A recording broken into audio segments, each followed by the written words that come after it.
ஸ்ரீமதே ராமானுஜாய நமः.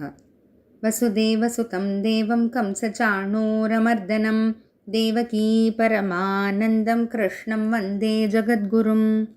நாள்தோறும் பகவத்கீதையில் 2வது அத்தியாயத்தில் 12வது ஸ்லோகத்துலேருந்தா பகவானுடைய அறிவுரை ஆரம்பிக்குது. ஆனால் அதுக்கு முன்னாடி சில அடிப்படை விஷயங்கள் தெரியணுன்றதுக்காக ஆத்மாவை பற்றி, இந்த உடம்பை பற்றி, ஆத்மா வேற உடம்பு வேற, ஆத்மா எப்படி அழியவே அழியாதது, உடம்பு அழியக்கூடியது அப்படின்னு பற்றிலாம் நம்ம பார்த்துட்டு வந்தோம். இப்போ இதெல்லாம் ஓரளவுக்கு பார்த்தாச்சுன்றதுனால நம்ம இன்னைக்கு 12வது ஸ்லோகத்துலேருந்து நம்ம தொடரலாம். 12வது ஸ்லோகம்.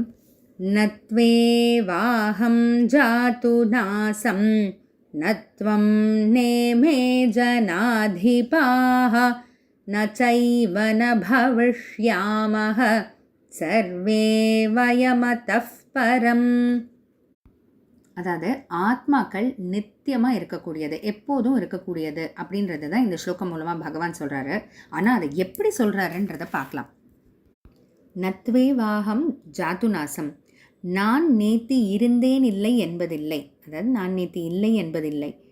நத்வம், நீயும் நேத்தி இல்லை என்பதில்லை, நீயும் நேத்தி இருந்தா இல்லை என்பதில்லை. நேமே ஜனாதிபாகா, இதோ இங்கே கூடியிருக்காங்களே இந்த போர்க்களத்தில் எல்லா ராஜாக்கள், இவங்க எல்லாருமே அரசர்கள், வீரர்கள் எல்லாம், இவங்க எல்லாருமே நேத்தி இல்லை என்பது இல்லை. பகவான் என்ன சொல்கிறாரு?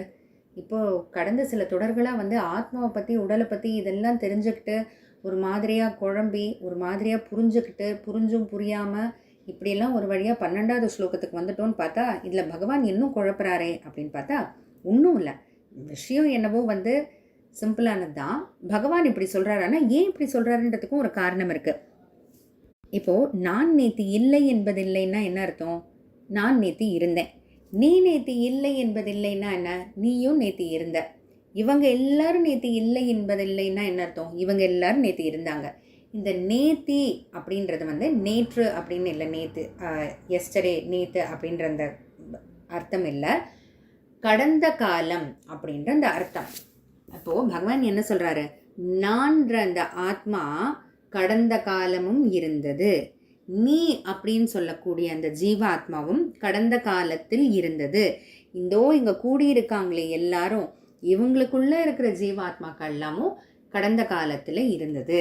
அதாவது உனக்குள்ளே இருக்கிற இந்த ஆத்மாவாக இருக்கட்டும், இந்த கூடியிருக்கிறவங்க எல்லாருக்குள்ளே இருக்கக்கூடிய ஆத்மாக்களாக இருக்கட்டும், இதே உருவத்தில் இல்லைனாலும் நேற்று வேற ஒரு உருவத்தில் கடந்த காலத்தில் கண்டிப்பாக இருந்தது அப்படின்ட்டு பகவான் சொல்கிறாரு. இது கடந்த காலத்தை பற்றி சொல்லிட்டாரு. இப்போ நிகழ்காலத்தில் தான் கண்ணு முன்னாடி எல்லாருமே இருக்காங்களே, அப்போது கண்டிப்பாக இந்த நிகழ்காலத்தில் எல்லாருமே இருக்காங்க. நான்ற அந்த ஆத்மாவும் இருக்குது, நீன்ற அந்த ஆத்மாவும் இருக்குது, இங்கே கூடி இருக்கக்கூடிய எல்லா ஆத்மாக்களும் இருக்குன்னு. அடுத்து பகவான் எதிர்காலத்தை பற்றி சொல்கிறாரு. நச்சைவன பவிஷ்யாமஹ சர்வே வயமதஃ பரம். பவிஷ்யாமஹ, இந்த எதிர்காலத்திலையும் நானும் கண்டிப்பாக இருக்கேன், நீயும் கண்டிப்பாக இருக்க, இங்கே கூடி இருக்கிறவங்க எல்லாருமே இருக்காங்க அப்படின்னு. இப்போ இந்த இடத்துல பகவான் நான், நீ, இதோ கூடி இருக்கிறாங்க அரசர்கள் அப்படின்னு சொல்லும்போது உடம்ப குறிக்கல, ஆத்மாவை குறிக்கிறாரு. ஆத்மாவை பத்தி பேசிட்டு இருக்காரு. அதனாலதான் கடந்த காலத்திலயும் இந்த ஆத்மாக்கள்லாம் இருந்தது, இப்போதும் இருக்கு, எதிர்காலத்திலயும் இருக்குன்ட்டு பகவான் சொல்றாரு. இப்போ ஏன் பகவான் இவ்வளவு சுத்தி வளைச்சு சொல்லணும்? நான் இல்லை என்பதில்லை, நீ இல்லை என்பதில்லை அப்படின்ட்டுலாம் பார்த்தா இப்போ ஒன்றும் இல்லை. இப்போ ஊர்ல இருக்காங்க, இப்போ இங்கே யாருன்னு ஒரு ஆசிரியர் இருக்காங்களா அப்படின்னு பார்த்தா, இப்போ நம்ம பக்கத்தில் இருக்கிறவங்கள பார்த்தா அவங்க ஒரு ஆசிரியர், இந்த ஒரு ஆசிரியர் இருக்காங்க அப்படின்னு சொன்னால் இப்போ பல ஆசிரியர்கள் இருக்காங்க, அதில் இவங்களும் ஒருத்தவங்க இருக்காங்க அப்படின்ற அந்த ஒரு அர்த்தம் வரும்.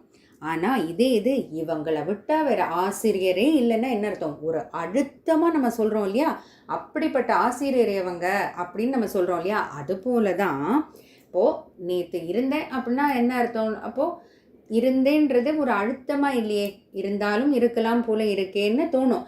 அதுக்காக தான் பகவான் இல்லை என்பது இல்லை அப்படின்ட்டு சொல்கிறாரு. அதாவது நிச்சயமாக இல்லை, சந்தேகமே இல்லை அர்ஜுனா, ஆத்மாக்கள், நீன்ற ஜீவாத்மாவும் சரி, இந்த கூடி இருக்கிறவங்க இவங்களுக்குள்ளே இருக்கிற எல்லா ஜீவாத்மாக்களும் சரி, எல்லாமே நிச்சயமாக கடந்த காலத்தில் இருந்தாங்க, இப்போது இருந்துட்டு இருக்காங்க, எதிர்காலத்தையும் நிச்சயமாக இருப்பாங்கன்றத அவ்வளோ அழுத்தமாக சொல்லணுன்றதுக்காக தான் பகவான் இப்படி இல்லை இல்லைன்னு 2 இல்லை சொல்கிறாரு. அதாவது 2 நெகட்டிவ் சேர்த்தா ஒரு பாசிட்டிவ் வரணும்னு சொல்லுவாங்க இல்லையா, அதைத்தான் பகவான் இங்கே உபயோகப்படுத்துகிறாரு. அது மட்டும் இல்லை, இப்போ இன்னொரு விஷயம் நீங்கள் கவனிச்சிருந்தீங்கன்னா, நான், நீ, இவர்கள் அப்படின்ட்டு பிரித்து பேசியிருப்பார். இப்போ நம்ம எல்லாரும் இருந்தோன்னு சேர்த்து சொல்லிடலையா இல்லையா பகவான்? அது ஏன் நான், நீன்னு பிரித்து சொல்கிறார்? அதை நம்ம அடுத்த தொடரில் பார்ப்போம். ரொம்ப ஒரு சுவாரஸ்யமான விஷயம். ஜெய் ஸ்ரீ கிருஷ்ணா.